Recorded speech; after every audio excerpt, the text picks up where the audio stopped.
Hello everyone, welcome back to my YouTube channel. আজকে আমি তোমাদের সাথে শেয়ার করব আমার একটা ভাইয়ের অন্নপ্রাশনের মিনি ব্লগ। আমরা ঢুকেই সবার সাথে দেখা করে নিই, আর তোমাদেরকে একটু দেখিয়ে দিচ্ছিলাম সুন্দর করে ডেকোরেশন করেছিল সেইগুলো। একটা পাশের দুর্গা মন্দির ছিল ছোট, সেখানে প্রণাম করে নেওয়ার পরে এই ডেকোরেশনের এখানে চলে যাই, যেখানে আমার মা ভাই সবাই ফটো সেশন করছিল। আমরাও ফটোশ্যুট করি প্রচুর, কিন্তু তখন এটা পুরোপুরি রেডি হয়নি। এটা রেডি হওয়ার পর বাড়ির লোকেরা সবাই ফটোশ্যুট করছিল, আমরা দাঁড়িয়ে দাঁড়িয়ে দেখছিলাম। সবাই ফটোশ্যুট করছিল খুব সুন্দর করে। দেখার পর আমরা খাওয়া দাওয়া করতে চলে যাই। এখানে খুব সুন্দর করে সাজিয়েছিল বেলুন টেলুন দিয়ে। এই দিদিটার সাথে আমার বহুদিন পর দেখা হয়, আমরা একসাথে অনেক গল্প করি। আমি বলি আমার মিনি ব্লগে আসো, তুমি একটু হাই করে দাও।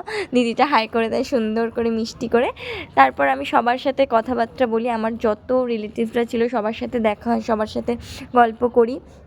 এখানে আইসক্রিম হজমলা সব দিয়ে দিয়েছিল, সেগুলো নিয়ে আইসক্রিমটা আমি খাই না, হজমালা নিয়ে আমি বাড়ি চলে আসি। হজমালাটাও আমার খাওয়া হয় না, আমার বাড়ি থেকে ডিস্টেন্স বেশি না থাকায় আমরা হাঁটতে হাঁটতেই বাড়ি চলে আসি।